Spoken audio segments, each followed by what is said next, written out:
البدع والأهواء، أهل البدع العقائدية وأهل البدع السياسية.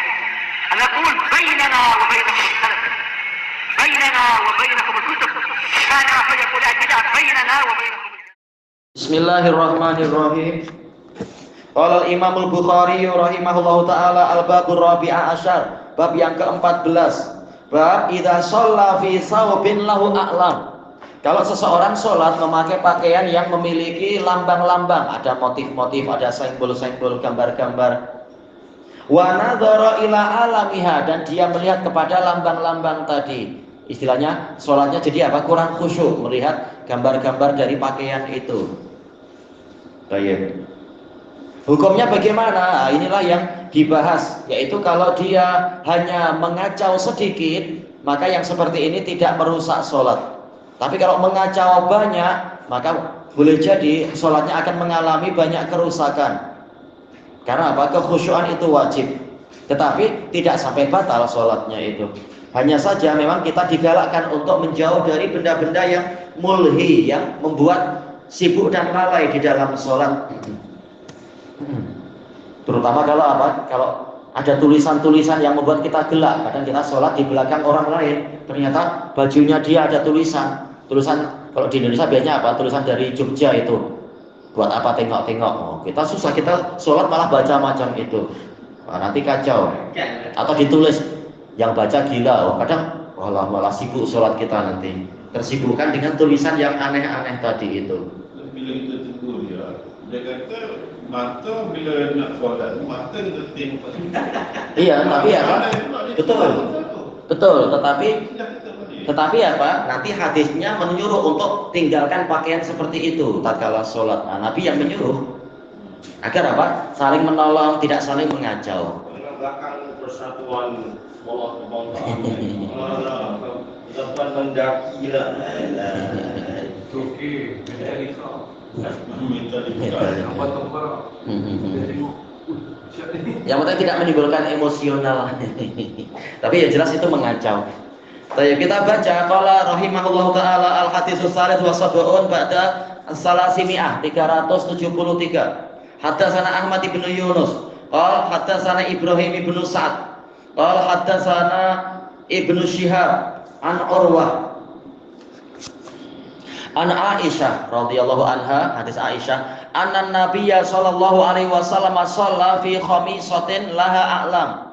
Pernah bahwasanya Nabi sallallahu alaihi wasallam pernah sholat memakai khamisah, yaitu selimut yang memiliki simbol-simbol a'lam, ada gambar-gambar. Dalam sebagian riwayat itu gambar pelana, bukan betul-betul gambar hewan yang ada kepalanya, bukan, tapi gambar pelana, tapi banyak. Iya, selimut. Selimut yang ada apa? Ada bulu-bulunya, itu khamisah, selimut yang berbulu. Tapi ada gambar-gambarnya.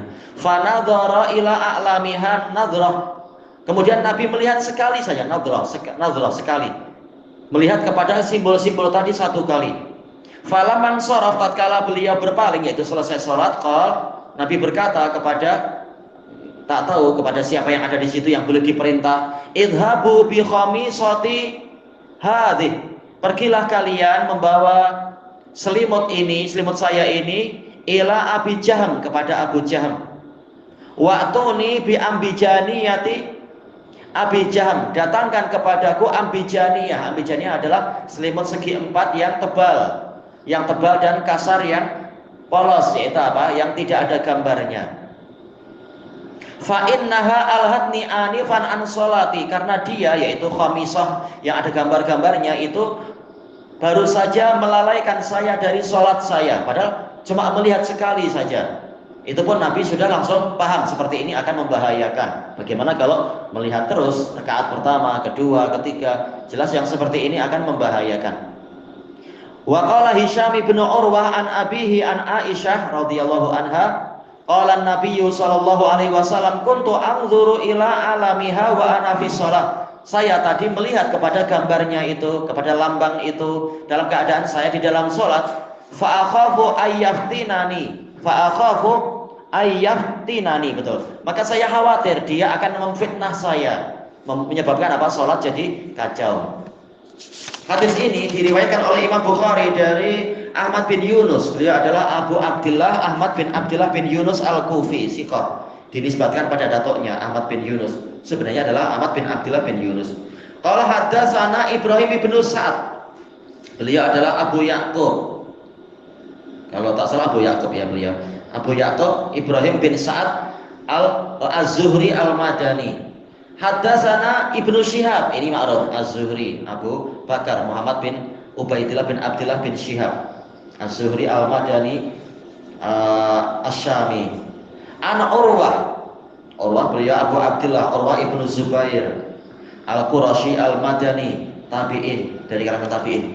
An Aisyah radhiyallahu anha, Aisyah bercerita bahwasanya Nabi SAW sholat di khamisah. Ini khamisah di dalam riwayat yang lain ini adalah pemberian dari Abu Jaham, menunjukkan Rasulullah menerima hadiah. Walaupun mungkin hadiahnya tidak terlalu disukai, tapi diterima, tidak masalah, terima dulu. Laha a'lam. Nah, khamisah ini selimut yang berbulu dan memiliki a'lam, memiliki gambar-gambar. Fa nadhara ila a'lamiha nadhrah. Beliau melihat kepada gambarnya di dalam sholat itu. Ini wajar, namanya masih manusia, tahu-tahu pandangan jadi terpalingkan ke gambar yang di situ. Falamman sharaf, tatkala beliau berpaling, beliau berkata kepada sahabat yang ada di situ, idhabu bi khamisati hadhihi. Pergilah kalian membawa selimutku ini. Dinisbatkan kepada Nabi karena memang sudah jadi milik Nabi, sudah terjadi intiqalul milik, pemberian tadi, perpindahan kepemilikan. Ila Abi Jaham. Abu Jaham ini sahabat Ansori yang memberikan hadiah. Beliau niagawan, pedagang kain beliau. Sebagaimana dalam riwayat yang lain, kadang Abu Jahal memberikan hadiah kain yang cantik-cantik pada Nabi.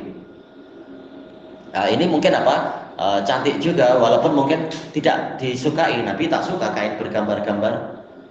Tapi hadiah diterima, yang penting tidak maksiat. Cuma tatkala di dalam sholat ini mengganggu, maka Nabi menyuruh untuk dikembalikan lagi, menunjukkan bolehnya mengembalikan hadiah apabila ada udzur seperti ini. Tapi untuk melunakkan, untuk menghibur hati pemberinya agar tidak patah hati, maka Nabi minta ditukar dengan yang lain. Sebagaimana ini dijelaskan oleh Imam Nawawi, untuk menjaga hati dia, jangan kita tolak langsung, nanti dia kecewa. Ya sudah, ditukar dengan kain yang lain.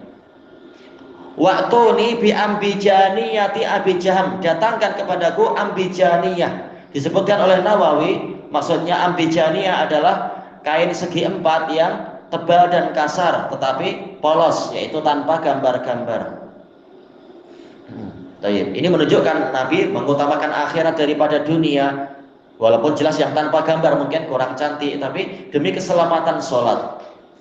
Fa'innaha alhatni. Nah, ini menunjukkan kalau kita melakukan sesuatu tidak sesuai dengan si pemberi hadiah, hendaknya kita sampaikan udzurnya. Alasannya apa? Kain yang pertama itu menyibukkan saya tadi dari sholat saya, agar orangnya tahu, afwan, tidak bermaksud demikian. Ya sudah, saya ganti dengan kain yang lain dan seterusnya. Jadi bukan karena selera tinggi atau pilih-pilih, tetapi memang ini ada udzur syar'i agar orangnya paham. Dan hadis ini dijelaskan oleh Al-Hafidz Ibnu Hajar dan sebelum beliau juga Imam Nawawi dan lain-lain, menunjukkan diwajibkannya dan digalakkannya memelihara kekhusyuan. Maka tidak boleh di hadapan kita itu ada benda-benda yang mengganggu kekhusyuan. Makanya banyak ulama yang melarang sujadah yang ada gambar-gambarnya itu. Cari yang gambarnya paling sederhana, yang polos.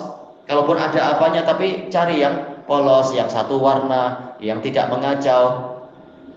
Soalnya kalau ada gambar Ka'bah atau apa itu boleh mengganggu konsentrasi, apalagi kalau warna-warni, ada banyak banyak menara lagi. Ini membahayakan kekhusyuan. Cari yang makin polos makin baik untuk sholat.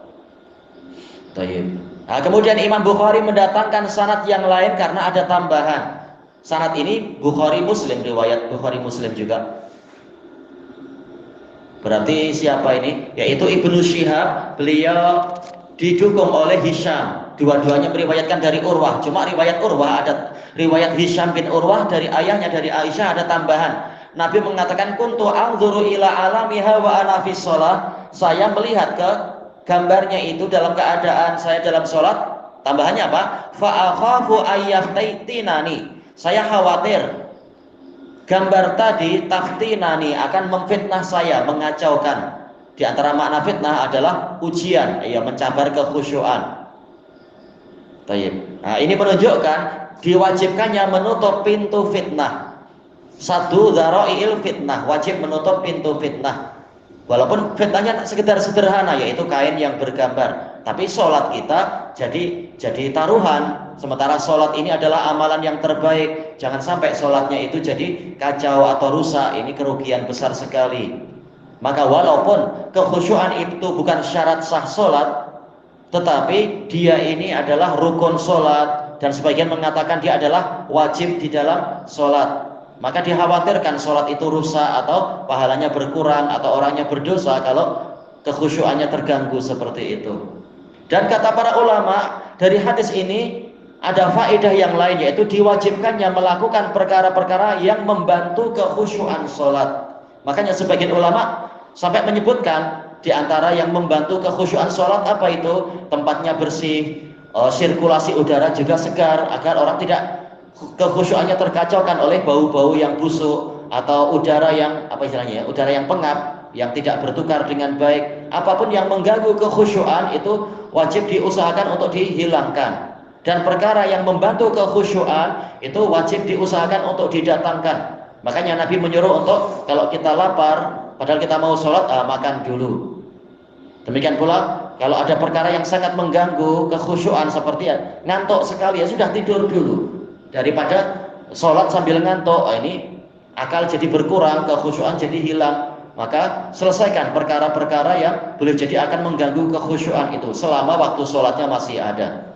Adapun kalau waktu sholat sudah hampir habis, maka wajib mengutamakan sholat walaupun masih ada gangguan-gangguan. Ilahuna wallahu a'lam. Subhanakallahumma wa bihamdika la ilaha illa anta astaghfiruka wa atubu ilaik. Walhamdulillahirabbil alamin. Jazakumullahu khairan. Iya.